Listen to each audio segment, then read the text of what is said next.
사랑하는 형제자매 여러분, 하나님의 평강이 여러분의 삶과 가정에 가득하기를 기도합니다. 우리는 때로 성경을 읽다가 이해하기 어려운 구절, 마음을 무겁게 하는 구절들을 마주하곤 합니다. 왜 하나님께서는 이런 말씀을 허락하셨을까? 이 말씀의 진짜 의미는 무엇일까? 이러한 질문들은 믿음의 여정에서 자연스럽게 만나는 과정이며 우리의 신앙을 더욱 깊고 단단하게 만드는 소중한 기회가 되기도 합니다.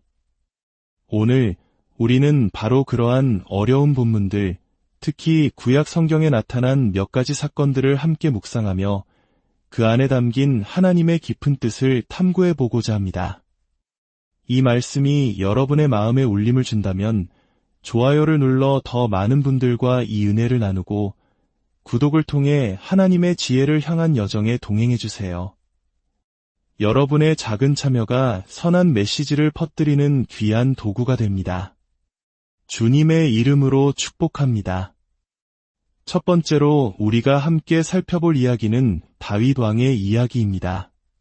다윗은 이스라엘 역사상 가장 위대한 왕으로 칭송받지만 그 역시 우리와 같은 연약한 인간이었습니다. 그는 충신 우리아의 아내 밧세바와 죄를 짓고 그 죄를 덮기 위해 우리아를 전쟁터에서 죽게 만드는 끔찍한 잘못을 저지릅니다. 하나님께서는 나단 선지자를 보내 다윗의 죄를 꾸짖으십니다. 그리고 그 죄에 대한 심판을 선포하십니다. 바로 이 지점에서 많은 이들이 혼란을 겪는 구절이 등장합니다. 사무엘하 12장 11절과 12절입니다. 여호와께서 또 이와 같이 이르시기를 보라, 내가 너와 내 집에 재앙을 일으키고 내가 내 눈앞에서 내 아내를 빼앗아 내 이웃들에게 주리니 그 사람들이 내 아내들과 더불어 백주에 동침하리라. 너는 은밀히 행하였으나 나는 온 이스라엘 앞에서 백주에 이 일을 행하리라 하셨나이다. 이 말씀을 문자 그대로 읽으면 마치 하나님께서 다윗의 아내들이 끔찍한 일을 당하도록 직접 명령하시고 그 일을 강제로 일으키시는 것처럼 보입니다. 어떻게 사랑과 정의의 하나님께서 이런 일을 행하실 수 있을까요? 여기에 바로 우리가 놓치지 말아야 할 중요한 관점이 있습니다. 바로 예언과 직접적인 명령의 차이입니다. 나단 선지자를 통해 하신 이 말씀은 하나님께서 앞으로 일어날 일을 강제로 조종하시겠다는 명령이 아닙니다. 이것은 다윗이 저지른 죄의 씨앗이 결국 어떤 끔찍한 열매를 맺게 될 것인지를 전지전능하신 하나님께서 미리 내다보시고 선포하신 예언적 심판입니다. 생각해 보십시오. 다윗은 왕의 권력을 남용하여 한 가정을 파괴했습니다. 이러한 죄악은 그의 가정 내에서도 권력에 대한 탐욕과 도덕적 해이를 낳는 비극의 씨앗이 되었습니다. 훗날 다윗의 아들 압살롬은 아버지에게 반역을 일으킵니다. 그리고 사무엘하 16장 22절을 보면 압살롬은 백성들이 보는 앞에서 아버지의 후궁들과 동침하며 왕권을 찬탈했음을 공표합니다. 이것은 하나님께서 압살롬의 마음에 악한 생각을 불어넣어 강제로 시키신 일이 아닙니다. 압살롬 자신의 죄악된 욕망과 반역심이 빚어낸 비극이었습니다. 다만 하나님께서는 다윗의 죄가 결국 그의 아들을 통해 공개적인 수치와 고통으로 되돌아올 것임을 미리 아셨고 그것을 나단 선지자를 통해 경고하신 것입니다. 다윗이 은밀하게 지은 죄는 그의 집안에서 자라난 또 다른 죄악을 통해 모든 사람이 보는 앞에서 공개적인 수치로 드러났습니다. 이것이 바로 죄의 속성이며 인과응보의 법칙입니다. 하나님은 이 끔찍한 사건의 원인 제공자가 아니라 모든 것을 아시는 분으로서 그 비극적 결과를 예언하신 심판의 선포자이셨던 것입니다. 이는 우리에게 죄가 얼마나 무서운 결과를 낳는지를 똑똑히 보여주는 경고의 메시지이기도 합니다. 두 번째로 많은 이들을 시험에 들게 하는 주제는 바로 구약 성경의 노예 제도입니다. 특히 레위기 25장의 말씀은 현대인의 시각으로 볼 때 받아들이기 힘든 부분이 많습니다. 이방인 노예는 평생 소유할 수 있고 자손에게 재산처럼 물려줄 수 있다는 구절들은 마치 하나님께서 비인간적인 노예 제도를 인정하고 조장하시는 것처럼 보입니다. 이 문제를 이해하기 위해서는 먼저 당시 고대 근동의 역사적, 문화적 배경을 알아야 합니다. 다윗 왕의 시대로부터 약 3000년 전, 그 시대의 세상은 오늘날 우리가 상상하는 것 이상으로 잔혹하고 야만적이었습니다. 전쟁포로는 죽임을 당하는 것이 당연했고 인권이라는 개념 자체가 없었습니다. 당시 함무라비 법전과 같은 주변 국가들의 법전들을 보면 노예는 주인의 소유물에 불과했으며 물건처럼 취급당하고 아무런 보호를 받지 못했습니다. 이런 칠흑 같은 어둠 속에서 하나님께서 모세를 통해 이스라엘 백성에게 주신 율법은 당시로서는 가히 혁명적인 법이었습니다. 하나님께서는 이미 세상에 만연해 있던 노예 제도라는 악습을 한순간에 없애지는 않으셨지만 그 안에서 최소한의 인간적인 대우를 보장하고 생명을 보호하는 장치들을 마련해 주셨습니다. 예를 들어 율법은 이스라엘 동족이 빚 때문에 종이 되었을 경우 6년만 일하면 7년째에는 자유를 주도록 명령했습니다. 이것은 종신 노예가 일반적이었던 고대 사회에서 파격적인 조치였습니다. 또한 출애굽기 21장을 보면 주인이 종을 때려 죽이면 반드시 벌을 받게 했고 종의 눈이나 이를 상하게 하면 즉시 자유를 주어 내보내라고 규정했습니다. 이는 노예를 단순한 재산이 아닌 보호받아야 할 생명으로 인정하신 하나님의 뜻을 보여줍니다. 물론 이방인 노예에 대한 규정은 히브리인 종에 대한 규정보다 가혹했던 것이 사실입니다. 그러나 이것 역시 당시의 시대적 한계 속에서 이스라엘 백성이 이방 민족의 잔혹한 문화에 동화되는 것을 막고 그들을 점진적으로 더 나은 길로 인도하시려는 하나님의 교육적 과정으로 이해해야 합니다. 가장 중요한 것은 성경 전체를 관통하는 하나님의 궁극적인 뜻은 모든 인간의 자유와 해방에 있다는 사실입니다. 구약의 율법이 불완전한 세상 속에서의 차선책이었다면 신약에 와서 예수 그리스도께서는 모든 억압의 사슬을 끊으셨습니다. 사도 바울은 갈라디아서 3장 28절에서 너희는 유대인이나 헬라인이나 종이나 자유인이나 남자나 여자나 다 그리스도 예수 안에서 하나이니라고 선포합니다. 이것이 바로 노예 제도를 포함한 세상의 모든 차별과 억압을 향한 하나님의 최종적인 선언입니다. 사랑하는 성도 여러분, 오늘 우리는 다윗의 죄와 심판, 그리고 구약의 노예 제도라는 두 가지 어려운 주제를 살펴보았습니다. 성경의 몇 구절만을 떼어내어 현대의 잣대로 비판하기는 쉽습니다. 그러나 우리가 성경이 쓰여진 시대적 배경을 이해하고 성경 전체를 통해 말씀하시는 하나님의 궁극적인 사랑과 정의를 바라볼 때 우리는 그 안에 담긴 깊은 지혜를 발견할 수 있습니다. 어려운 말씀을 만났을 때 너무 쉽게 좌절하거나 믿음을 포기하지 마십시오. 오히려 그 말씀을 붙들고 더 깊이 기도하고 연구하며 하나님께 지혜를 구하는 신앙의 모험을 떠나보십시오. 그 과정 속에서 하나님은 우리를 만나주시고 우리의 이해를 넓혀주시며 우리의 믿음을 더욱 견고하게 만들어주실 것입니다. 주님, 오늘 저희가 나눈 말씀을 통해 혹시라도 마음에 어려움이 있었던 성도님들이 있다면 위로하여 주시고 성경을 더 깊이 이해할 수 있는 지혜와 명철을 허락하여 주시옵소서. 저희가 말씀을 오해하여 주님을 멀리하는 어리석음을 범치 않게 하시고 오히려 어려운 말씀을 통해 주님의 더 크고 놀라운 계획을 깨닫는 은혜를 누리게 하여 주시옵소서. 이 모든 말씀, 우리를 죄와 사망의 법에서 해방시키신 주 예수 그리스도의 이름으로 기도드립니다. 아멘. 여러분의 삶에 언제나 주님의 은총과 평안이 함께하시기를 축복합니다. 사랑하는 형제자매 여러분, 하나님의 평강이 여러분의 삶과 가정에 가득하기를 기도합니다. 우리는 때로 성경을 읽다가 이해하기 어려운 구절, 마음을 무겁게 하는 구절들을 마주하곤 합니다. 왜 하나님께서는 이런 말씀을 허락하셨을까? 이 말씀의 진짜 의미는 무엇일까? 이러한 질문들은 믿음의 여정에서 자연스럽게 만나는 과정이며 우리의 신앙을 더욱 깊고 단단하게 만드는 소중한 기회가 되기도 합니다. 오늘 우리는 바로 그러한 어려운 본문들, 특히 구약 성경에 나타난 몇 가지 사건들을 함께 묵상하며 그 안에 담긴 하나님의 깊은 뜻을 탐구해 보고자 합니다. 이 말씀이 여러분의 마음에 울림을 준다면 좋아요를 눌러 더 많은 분들과 이 은혜를 나누고 구독을 통해 하나님의 지혜를 향한 여정에 동행해 주세요. 여러분의 작은 참여가 선한 메시지를 퍼뜨리는 귀한 도구가 됩니다. 주님의 이름으로 축복합니다.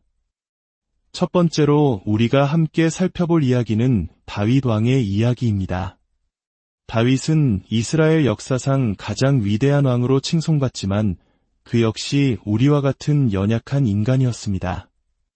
그는 충신 우리아의 아내 밧세바와 죄를 짓고 그 죄를 덮기 위해 우리아를 전쟁터에서 죽게 만드는 끔찍한 잘못을 저지릅니다.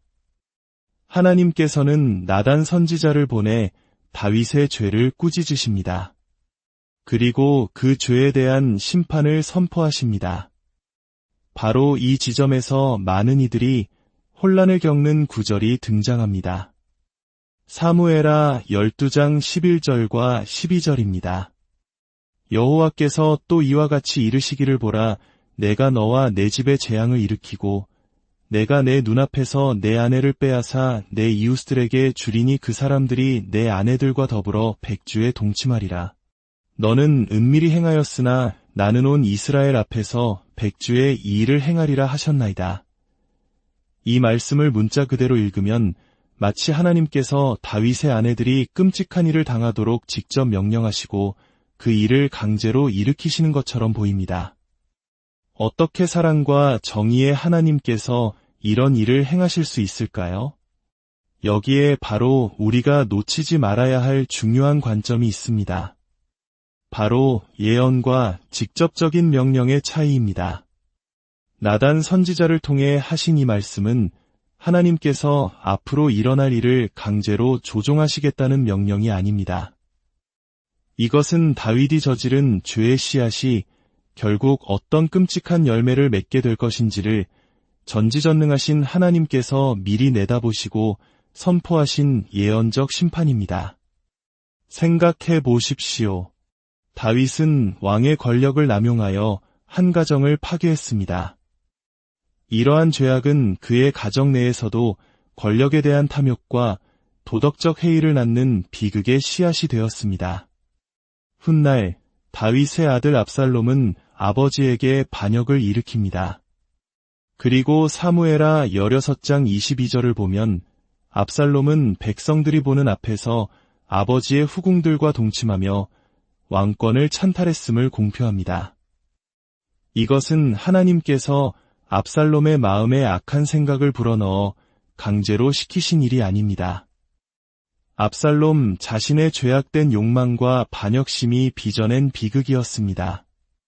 다만 하나님께서는 다윗의 죄가 결국 그의 아들을 통해 공개적인 수치와 고통으로 되돌아올 것임을 미리 아셨고 그것을 나단 선지자를 통해 경고하신 것입니다. 다윗이 은밀하게 지은 죄는 그의 집안에서 자라난 또 다른 죄악을 통해 모든 사람이 보는 앞에서 공개적인 수치로 드러났습니다. 이것이 바로 죄의 속성이며 인과응보의 법칙입니다. 하나님은 이 끔찍한 사건의 원인 제공자가 아니라 모든 것을 아시는 분으로서 그 비극적 결과를 예언하신 심판의 선포자이셨던 것입니다. 이는 우리에게 죄가 얼마나 무서운 결과를 낳는지를 똑똑히 보여주는 경고의 메시지이기도 합니다. 두 번째로 많은 이들을 시험에 들게 하는 주제는 바로 구약 성경의 노예 제도입니다. 특히 레위기 25장의 말씀은 현대인의 시각으로 볼 때 받아들이기 힘든 부분이 많습니다. 이방인 노예는 평생 소유할 수 있고 자손에게 재산처럼 물려줄 수 있다는 구절들은 마치 하나님께서 비인간적인 노예 제도를 인정하고 조장하시는 것처럼 보입니다. 이 문제를 이해하기 위해서는 먼저 당시 고대 근동의 역사적, 문화적 배경을 알아야 합니다.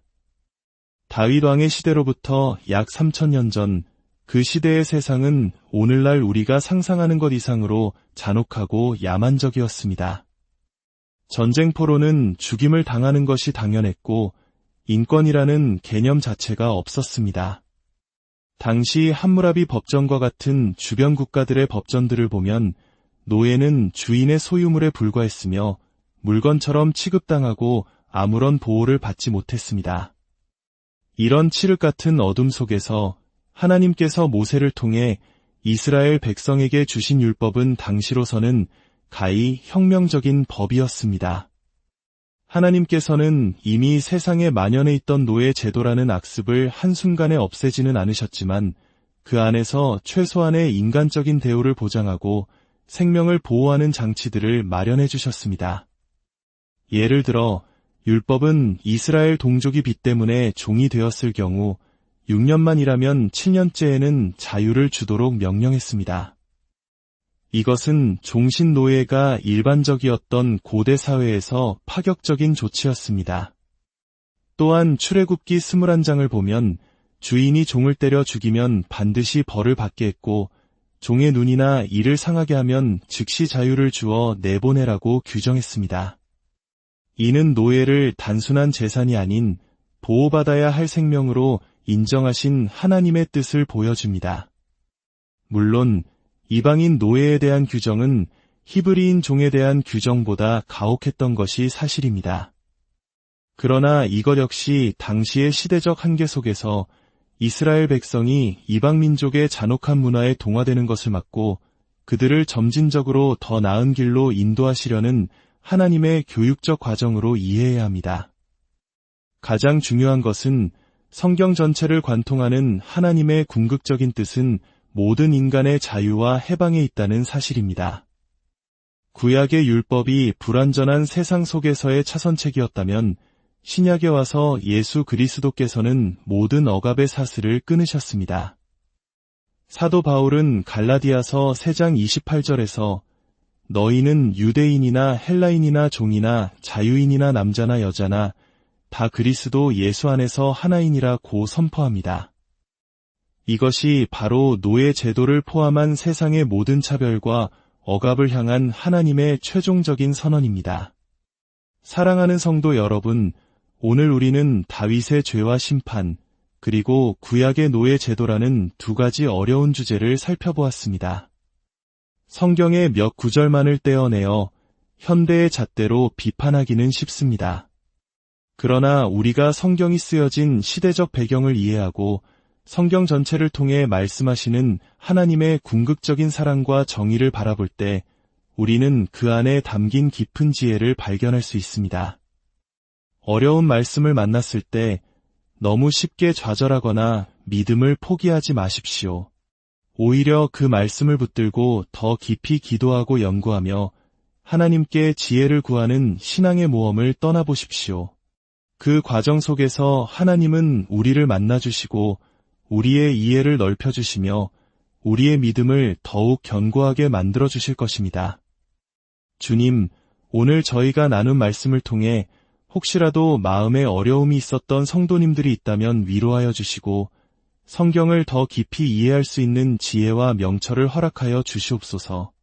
저희가 말씀을 오해하여 주님을 멀리하는 어리석음을 범치 않게 하시고 오히려 어려운 말씀을 통해 주님의 더 크고 놀라운 계획을 깨닫는 은혜를 누리게 하여 주시옵소서. 이 모든 말씀, 우리를 죄와 사망의 법에서 해방시키신 주 예수 그리스도의 이름으로 기도드립니다. 아멘. 여러분의 삶에 언제나 주님의 은총과 평안이 함께하시기를 축복합니다. 사랑하는 형제자매 여러분, 하나님의 평강이 여러분의 삶과 가정에 가득하기를 기도합니다. 우리는 때로 성경을 읽다가 이해하기 어려운 구절, 마음을 무겁게 하는 구절들을 마주하곤 합니다. 왜 하나님께서는 이런 말씀을 허락하셨을까? 이 말씀의 진짜 의미는 무엇일까? 이러한 질문들은 믿음의 여정에서 자연스럽게 만나는 과정이며 우리의 신앙을 더욱 깊고 단단하게 만드는 소중한 기회가 되기도 합니다. 오늘 우리는 바로 그러한 어려운 본문들, 특히 구약 성경에 나타난 몇 가지 사건들을 함께 묵상하며 그 안에 담긴 하나님의 깊은 뜻을 탐구해 보고자 합니다. 이 말씀이 여러분의 마음에 울림을 준다면 좋아요를 눌러 더 많은 분들과 이 은혜를 나누고 구독을 통해 하나님의 지혜를 향한 여정에 동행해 주세요. 여러분의 작은 참여가 선한 메시지를 퍼뜨리는 귀한 도구가 됩니다. 주님의 이름으로 축복합니다. 첫 번째로 우리가 함께 살펴볼 이야기는 다윗 왕의 이야기입니다. 다윗은 이스라엘 역사상 가장 위대한 왕으로 칭송받지만 그 역시 우리와 같은 연약한 인간이었습니다. 그는 충신 우리아의 아내 밧세바와 죄를 짓고 그 죄를 덮기 위해 우리아를 전쟁터에서 죽게 만드는 끔찍한 잘못을 저지릅니다. 하나님께서는 나단 선지자를 보내 다윗의 죄를 꾸짖으십니다. 그리고 그 죄에 대한 심판을 선포하십니다. 바로 이 지점에서 많은 이들이 혼란을 겪는 구절이 등장합니다. 사무엘하 12장 11절과 12절입니다. 여호와께서 또 이와 같이 이르시기를 보라, 내가 너와 내 집에 재앙을 일으키고 내가 내 눈앞에서 내 아내를 빼앗아 내 이웃들에게 주리니 그 사람들이 내 아내들과 더불어 백주에 동침하리라. 너는 은밀히 행하였으나 나는 온 이스라엘 앞에서 백주에 이 일을 행하리라 하셨나이다. 이 말씀을 문자 그대로 읽으면 마치 하나님께서 다윗의 아내들이 끔찍한 일을 당하도록 직접 명령하시고 그 일을 강제로 일으키시는 것처럼 보입니다. 어떻게 사랑과 정의의 하나님께서 이런 일을 행하실 수 있을까요? 여기에 바로 우리가 놓치지 말아야 할 중요한 관점이 있습니다. 바로 예언과 직접적인 명령의 차이입니다. 나단 선지자를 통해 하신 이 말씀은 하나님께서 앞으로 일어날 일을 강제로 조종하시겠다는 명령이 아닙니다. 이것은 다윗이 저지른 죄의 씨앗이 결국 어떤 끔찍한 열매를 맺게 될 것인지를 전지전능하신 하나님께서 미리 내다보시고 선포하신 예언적 심판입니다. 생각해 보십시오. 다윗은 왕의 권력을 남용하여 한 가정을 파괴했습니다. 이러한 죄악은 그의 가정 내에서도 권력에 대한 탐욕과 도덕적 해이를 낳는 비극의 씨앗이 되었습니다. 훗날 다윗의 아들 압살롬은 아버지에게 반역을 일으킵니다.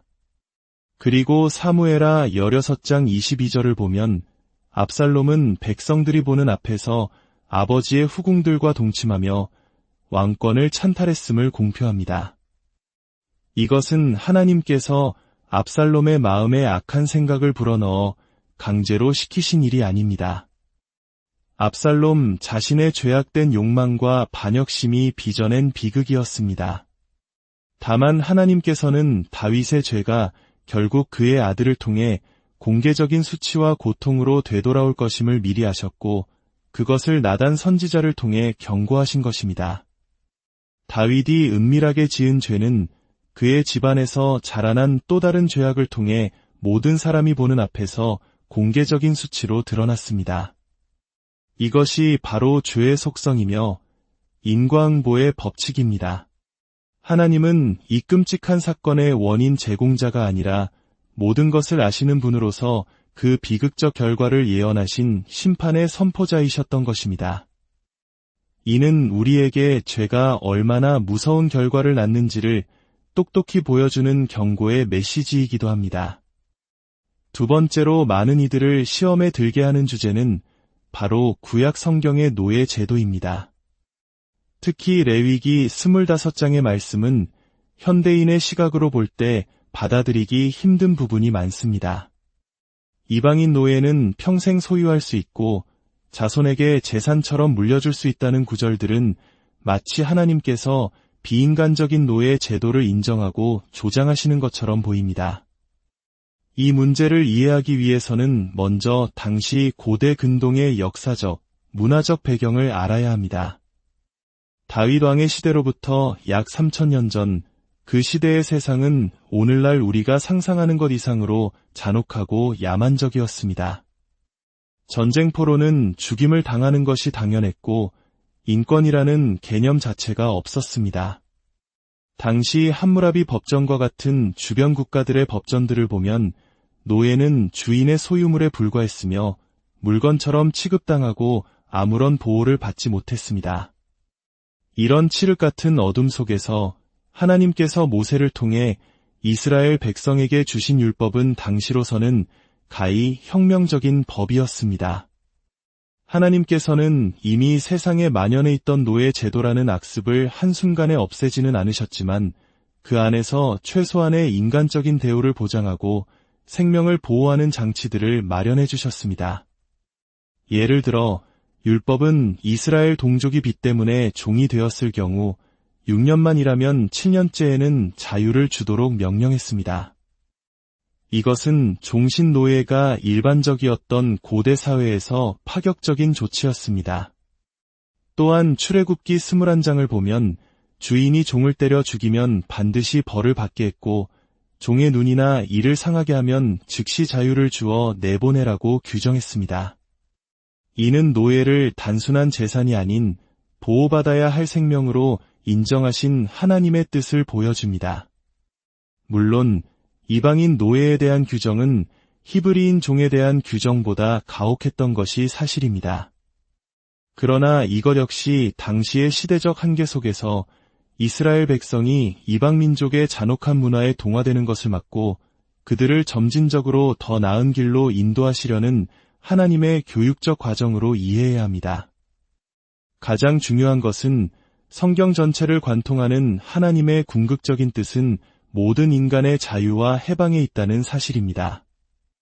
구약의 율법이 불완전한 세상 속에서의 차선책이었다면 신약에 와서 예수 그리스도께서는 모든 억압의 사슬을 끊으셨습니다. 사도 바울은 갈라디아서 3장 28절에서 너희는 유대인이나 헬라인이나 종이나 자유인이나 남자나 여자나 다 그리스도 예수 안에서 하나이니라고 선포합니다. 이것이 바로 노예 제도를 포함한 세상의 모든 차별과 억압을 향한 하나님의 최종적인 선언입니다. 사랑하는 성도 여러분, 오늘 우리는 다윗의 죄와 심판, 그리고 구약의 노예 제도라는 두 가지 어려운 주제를 살펴보았습니다. 성경의 몇 구절만을 떼어내어 현대의 잣대로 비판하기는 쉽습니다. 그러나 우리가 성경이 쓰여진 시대적 배경을 이해하고 성경 전체를 통해 말씀하시는 하나님의 궁극적인 사랑과 정의를 바라볼 때 우리는 그 안에 담긴 깊은 지혜를 발견할 수 있습니다. 어려운 말씀을 만났을 때 너무 쉽게 좌절하거나 믿음을 포기하지 마십시오. 오히려 그 말씀을 붙들고 더 깊이 기도하고 연구하며 하나님께 지혜를 구하는 신앙의 모험을 떠나보십시오. 그 과정 속에서 하나님은 우리를 만나주시고 우리의 이해를 넓혀주시며 우리의 믿음을 더욱 견고하게 만들어주실 것입니다. 주님, 오늘 저희가 나눈 말씀을 통해 혹시라도 마음에 어려움이 있었던 성도님들이 있다면 위로하여 주시고 성경을 더 깊이 이해할 수 있는 지혜와 명철을 허락하여 주시옵소서. 저희가 말씀을 오해하여 주님을 멀리하는 어리석음을 범치 않게 하시고 오히려 어려운 말씀을 통해 주님의 더 크고 놀라운 계획을 깨닫는 은혜를 누리게 하여 주시옵소서. 이 모든 말씀, 우리를 죄와 사망의 법에서 해방시키신 주 예수 그리스도의 이름으로 기도드립니다. 아멘. 여러분의 삶에 언제나 주님의 은총과 평안이 함께 하시기를 축복합니다. 사랑하는 형제자매 여러분, 하나님의 평강이 여러분의 삶과 가정에 가득하기를 기도합니다. 우리는 때로 성경을 읽다가 이해하기 어려운 구절, 마음을 무겁게 하는 구절들을 마주하곤 합니다. 왜 하나님께서는 이런 말씀을 허락하셨을까? 이 말씀의 진짜 의미는 무엇일까? 이러한 질문들은 믿음의 여정에서 자연스럽게 만나는 과정이며 우리의 신앙을 더욱 깊고 단단하게 만드는 소중한 기회가 되기도 합니다. 오늘 우리는 바로 그러한 어려운 본문들, 특히 구약 성경에 나타난 몇 가지 사건들을 함께 묵상하며 그 안에 담긴 하나님의 깊은 뜻을 탐구해 보고자 합니다. 이 말씀이 여러분의 마음에 울림을 준다면 좋아요를 눌러 더 많은 분들과 이 은혜를 나누고 구독을 통해 하나님의 지혜를 향한 여정에 동행해 주세요. 여러분의 작은 참여가 선한 메시지를 퍼뜨리는 귀한 도구가 됩니다. 주님의 이름으로 축복합니다.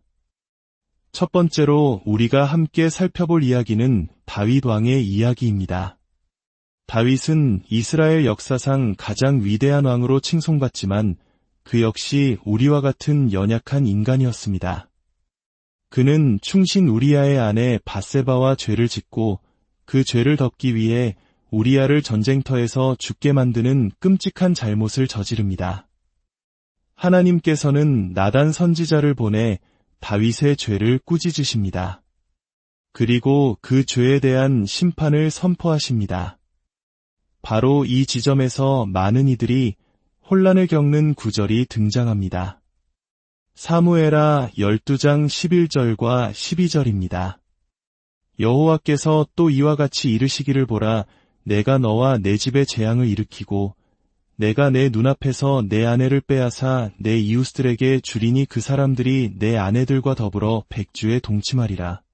너는 은밀히 행하였으나 나는 온 이스라엘 앞에서 백주에 이 일을 행하리라 하셨나이다.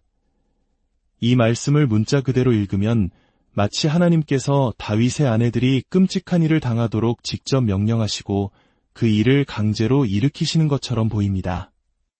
어떻게 사랑과 정의의 하나님께서 이런 일을 행하실 수 있을까요? 여기에 바로 우리가 놓치지 말아야 할 중요한 관점이 있습니다. 바로 예언과 직접적인 명령의 차이입니다. 나단 선지자를 통해 하신 이 말씀은 하나님께서 앞으로 일어날 일을 강제로 조종하시겠다는 명령이 아닙니다.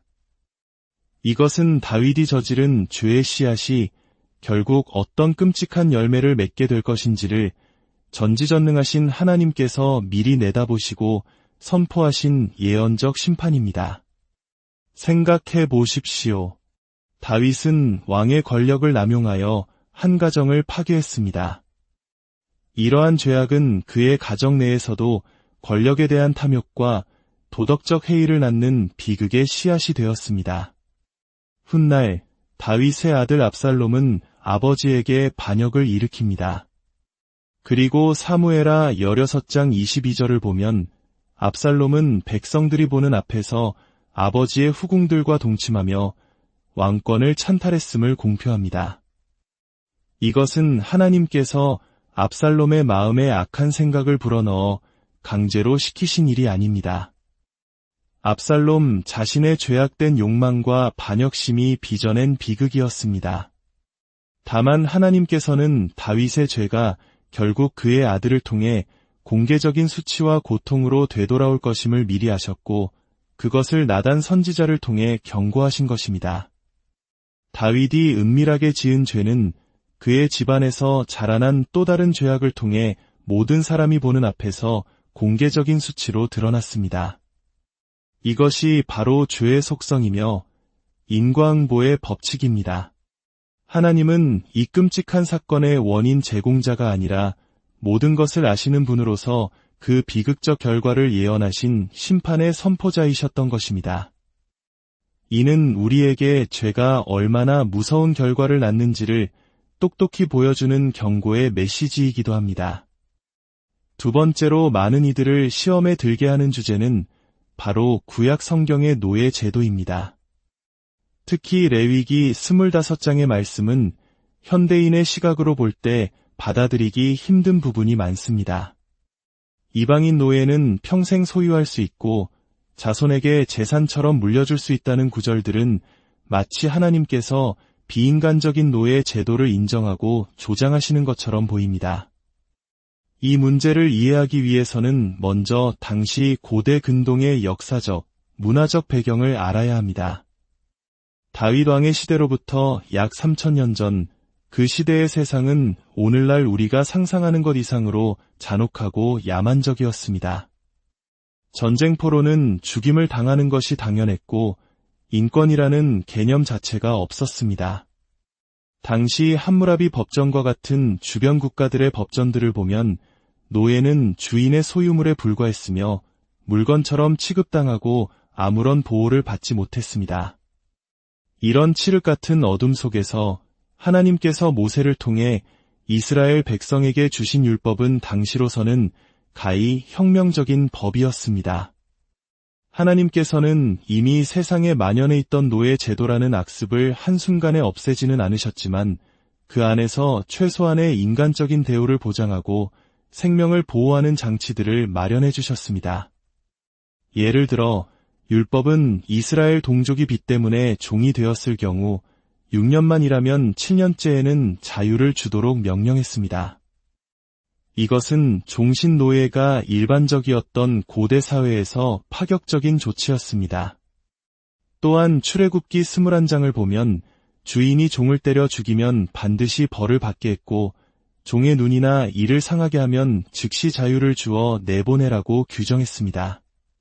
이는 노예를 단순한 재산이 아닌 보호받아야 할 생명으로 인정하신 하나님의 뜻을 보여줍니다.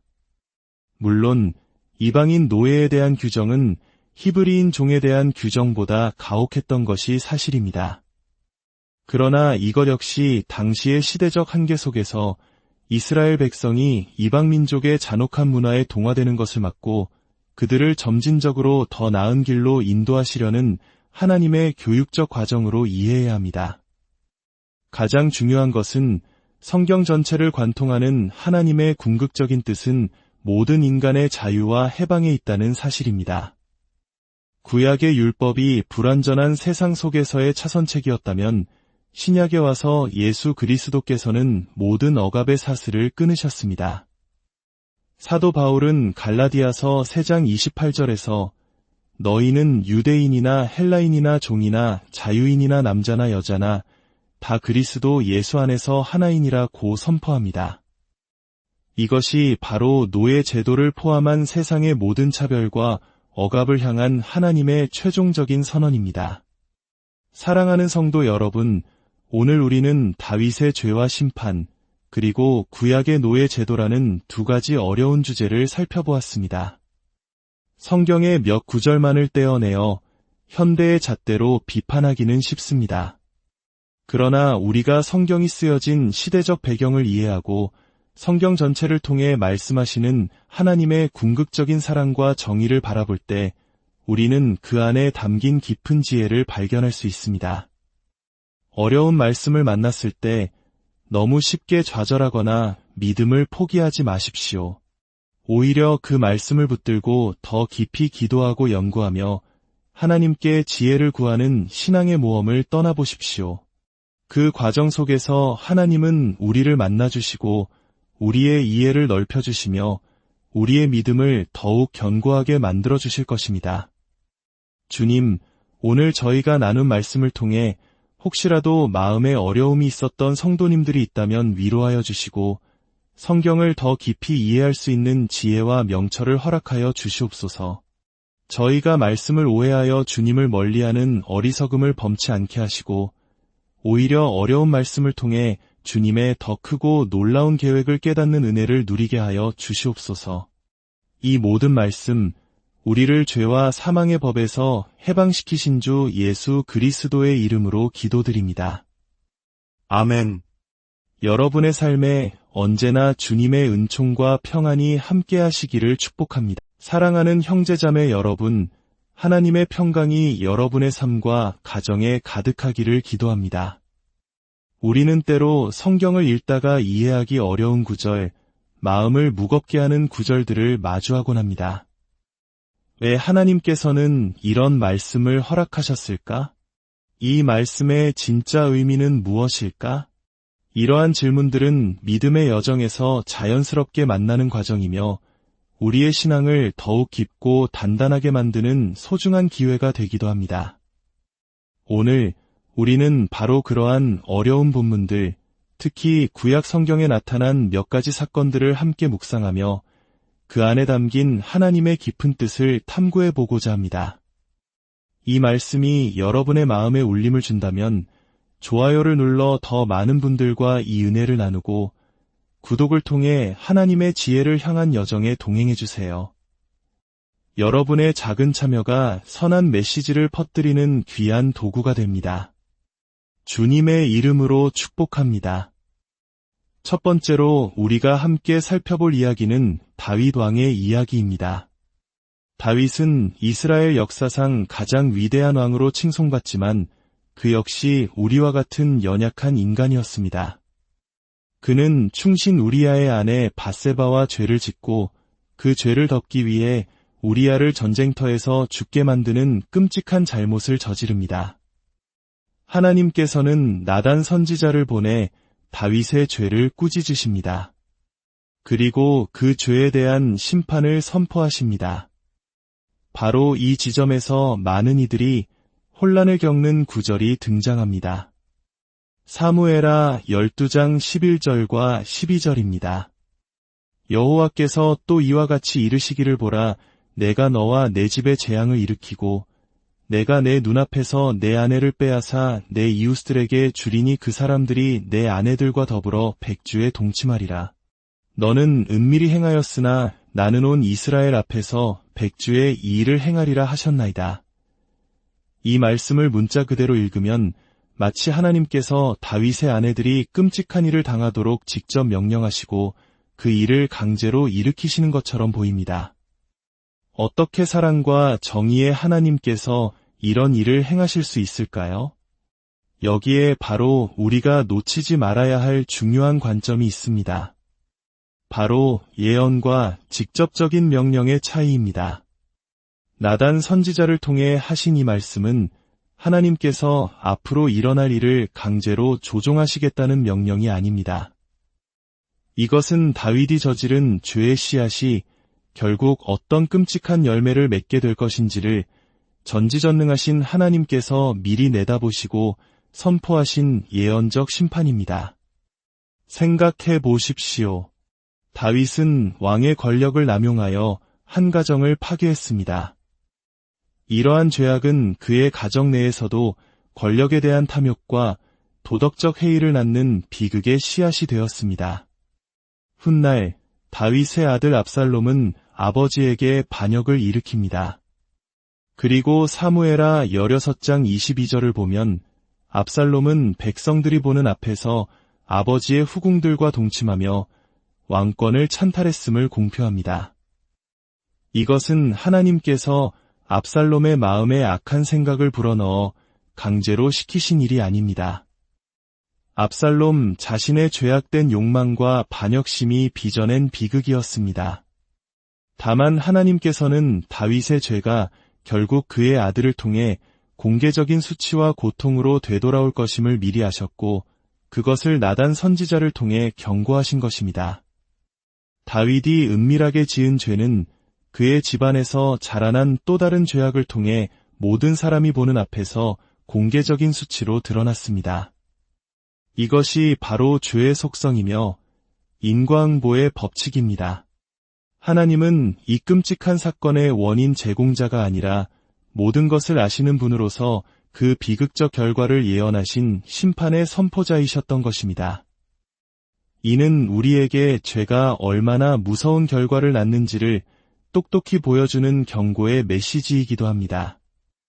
두 번째로 많은 이들을 시험에 들게 하는 주제는 바로 구약 성경의 노예 제도입니다.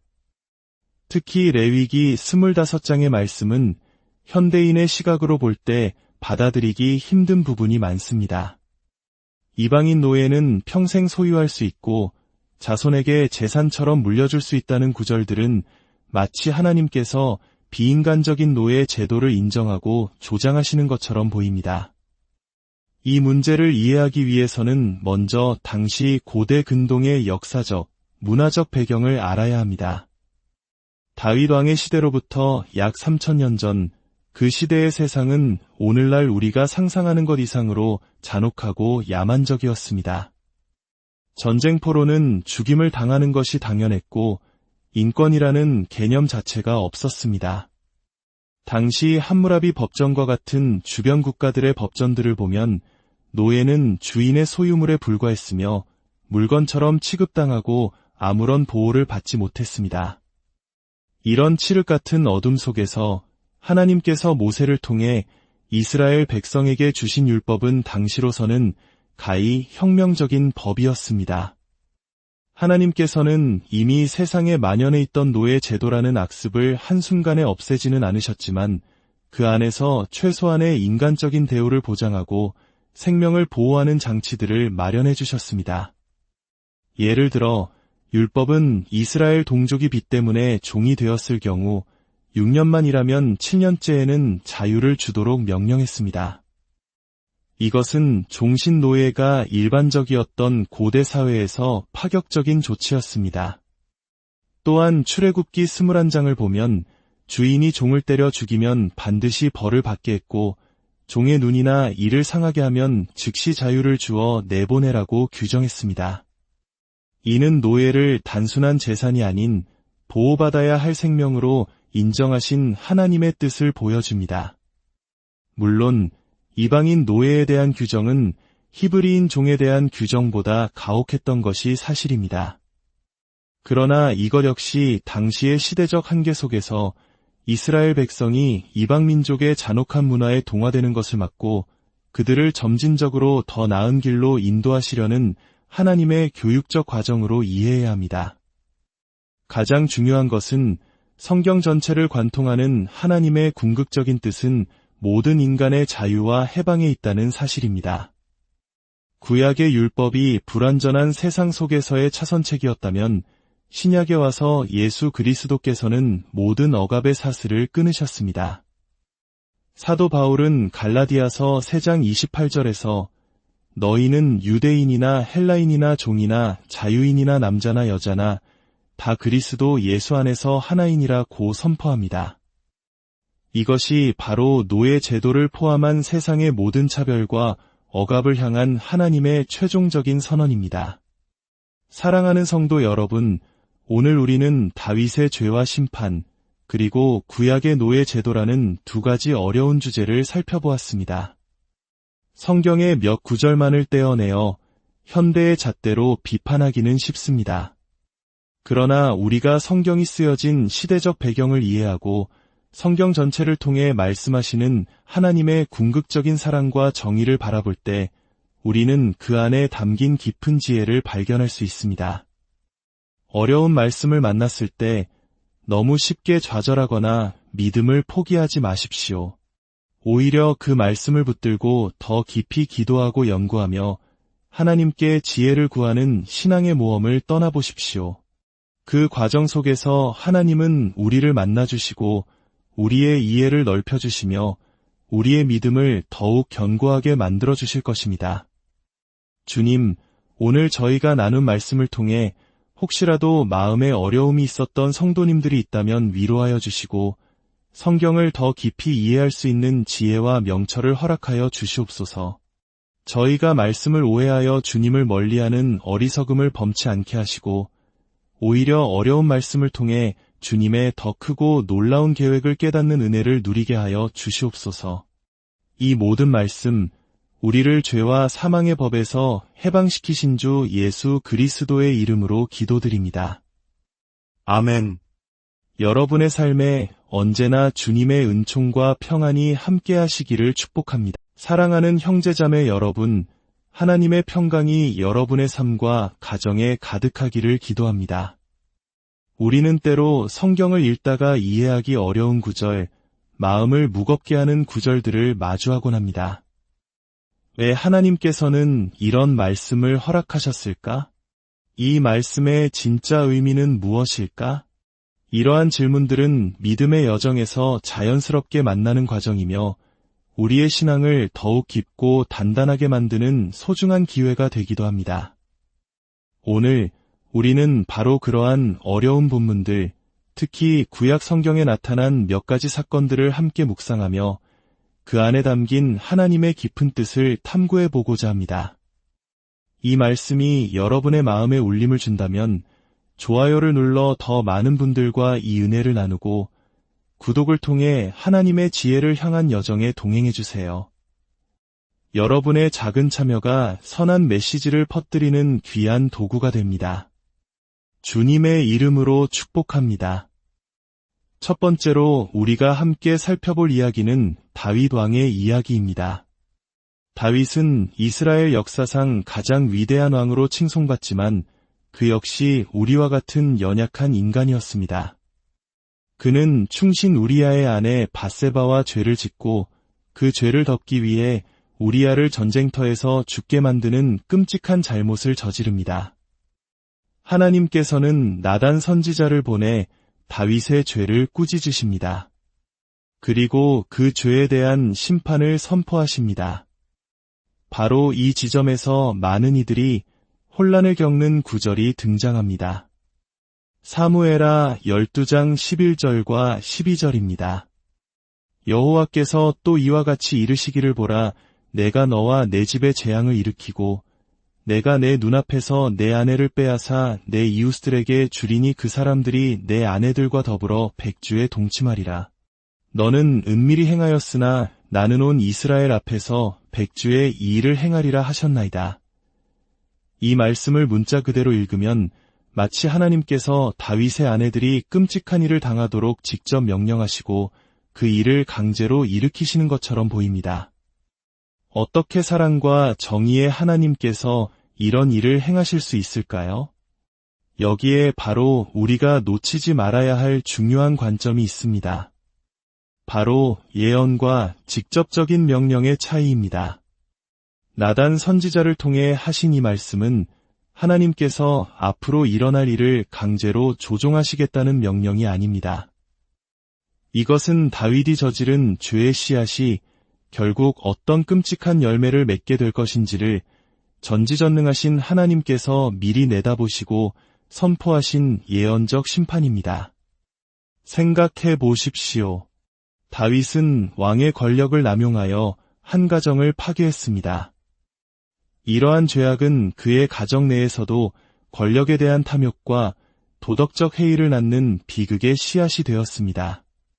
훗날 다윗의 아들 압살롬은 아버지에게 반역을 일으킵니다. 그리고 사무엘하 16장 22절을 보면 압살롬은 백성들이 보는 앞에서 아버지의 후궁들과 동침하며 왕권을 찬탈했음을 공표합니다. 이것은 하나님께서 압살롬의 마음에 악한 생각을 불어넣어 강제로 시키신 일이 아닙니다. 압살롬 자신의 죄악된 욕망과 반역심이 빚어낸 비극이었습니다.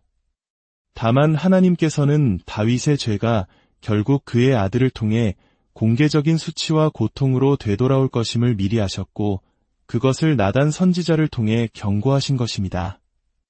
다윗이 은밀하게 지은 죄는 그의 집안에서 자라난 또 다른 죄악을 통해 모든 사람이 보는 앞에서 공개적인 수치로 드러났습니다. 이것이 바로 죄의 속성이며 인과응보의 법칙입니다. 하나님은 이 끔찍한 사건의 원인 제공자가 아니라 모든 것을 아시는 분으로서 그 비극적 결과를 예언하신 심판의 선포자이셨던 것입니다. 이는 우리에게 죄가 얼마나 무서운 결과를 낳는지를 똑똑히 보여주는 경고의 메시지이기도 합니다. 두 번째로 많은 이들을 시험에 들게 하는 주제는 바로 구약 성경의 노예 제도입니다. 특히 레위기 25장의 말씀은 현대인의 시각으로 볼 때 받아들이기 힘든 부분이 많습니다. 이방인 노예는 평생 소유할 수 있고 자손에게 재산처럼 물려줄 수 있다는 구절들은 마치 하나님께서 비인간적인 노예 제도를 인정하고 조장하시는 것처럼 보입니다. 이 문제를 이해하기 위해서는 먼저 당시 고대 근동의 역사적, 문화적 배경을 알아야 합니다. 다윗 왕의 시대로부터 약 3000년 전, 그 시대의 세상은 오늘날 우리가 상상하는 것 이상으로 잔혹하고 야만적이었습니다. 전쟁포로는 죽임을 당하는 것이 당연했고 인권이라는 개념 자체가 없었습니다. 당시 함무라비 법전과 같은 주변 국가들의 법전들을 보면 노예는 주인의 소유물에 불과했으며 물건처럼 취급당하고 아무런 보호를 받지 못했습니다. 이런 칠흑 같은 어둠 속에서 하나님께서 모세를 통해 이스라엘 백성에게 주신 율법은 당시로서는 가히 혁명적인 법이었습니다. 하나님께서는 이미 세상에 만연해 있던 노예 제도라는 악습을 한순간에 없애지는 않으셨지만 그 안에서 최소한의 인간적인 대우를 보장하고 생명을 보호하는 장치들을 마련해 주셨습니다.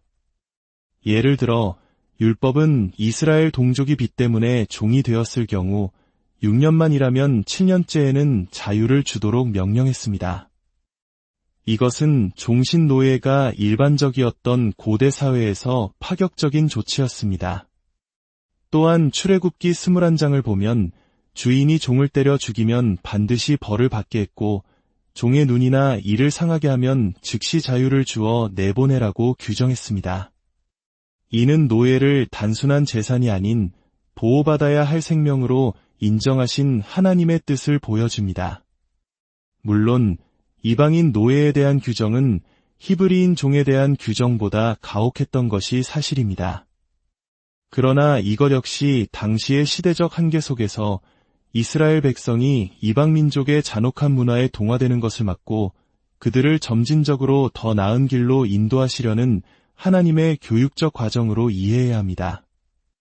가장 중요한 것은 성경 전체를 관통하는 하나님의 궁극적인 뜻은 모든 인간의 자유와 해방에 있다는 사실입니다.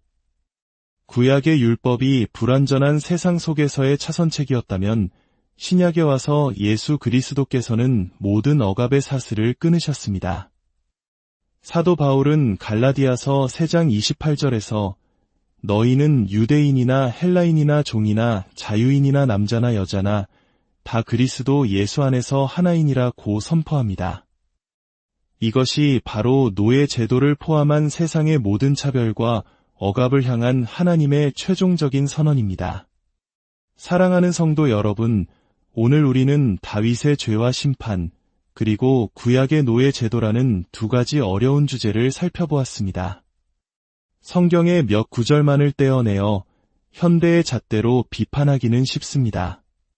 그러나 우리가 성경이 쓰여진 시대적 배경을 이해하고 성경 전체를 통해 말씀하시는 하나님의 궁극적인 사랑과 정의를 바라볼 때 우리는 그 안에 담긴 깊은 지혜를 발견할 수 있습니다. 어려운 말씀을 만났을 때 너무 쉽게 좌절하거나 믿음을 포기하지 마십시오. 오히려 그 말씀을 붙들고 더 깊이 기도하고 연구하며 하나님께 지혜를 구하는 신앙의 모험을 떠나보십시오. 그 과정 속에서 하나님은 우리를 만나주시고 우리의 이해를 넓혀주시며 우리의 믿음을 더욱 견고하게 만들어주실 것입니다. 주님, 오늘 저희가 나눈 말씀을 통해 혹시라도 마음에 어려움이 있었던 성도님들이 있다면 위로하여 주시고 성경을 더 깊이 이해할 수 있는 지혜와 명철을 허락하여 주시옵소서. 저희가 말씀을 오해하여 주님을 멀리하는 어리석음을 범치 않게 하시고 오히려 어려운 말씀을 통해 주님의 더 크고 놀라운 계획을 깨닫는 은혜를 누리게 하여 주시옵소서. 이 모든 말씀, 우리를 죄와 사망의 법에서 해방시키신 주 예수 그리스도의 이름으로 기도드립니다. 아멘. 여러분의 삶에 언제나 주님의 은총과 평안이 함께 하시기를 축복합니다. 사랑하는 형제자매 여러분, 하나님의 평강이 여러분의 삶과 가정에 가득하기를 기도합니다. 우리는 때로 성경을 읽다가 이해하기 어려운 구절, 마음을 무겁게 하는 구절들을 마주하곤 합니다. 왜 하나님께서는 이런 말씀을 허락하셨을까? 이 말씀의 진짜 의미는 무엇일까? 이러한 질문들은 믿음의 여정에서 자연스럽게 만나는 과정이며 우리의 신앙을 더욱 깊고 단단하게 만드는 소중한 기회가 되기도 합니다.